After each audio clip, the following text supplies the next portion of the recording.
来看英国爱丁堡有3个兄弟啊，因决定要来挑战世界纪录。因3个人要轮流过船，要渡过太平洋，按算要为南美洲的秘鲁一直到澳洲。若是顺利，按算4个月至5个月，就会当到位。来自英国爱丁堡的麦克连3兄弟计划以另类飞船的方式，飞过规个太平洋，因已经伫当地时间8日的到位，秘鲁的利马出发，有计要以4至5个月时间，飞过14500公里，去到澳洲煞来。因会坐一只拖纤维造成的小艇，只会当靠人力前进，船顶无风棚推进，适合为无其他的船只护航，会当靠的只有家己的双手。The record that we're aiming to break is the fastest human-powered crossing of the Pacific Ocean.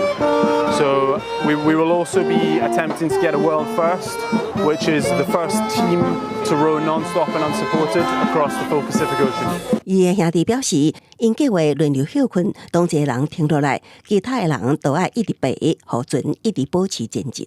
And it means that you're probably getting between 5 and 6 hours of sleep per 24 hours, and you're rowing probably for about 12 to 14 hours a day.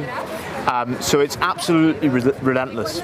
因兄弟3人已经不是头一摆挑战类似行动，因伫2020年的挑战成功以能力渡船大西洋，拍破3项世界纪录。因也表示，透过这项挑战，因要为非洲国家马达加斯加的种水计划募集善款，目标定伫425万台票。公司新闻由派准备。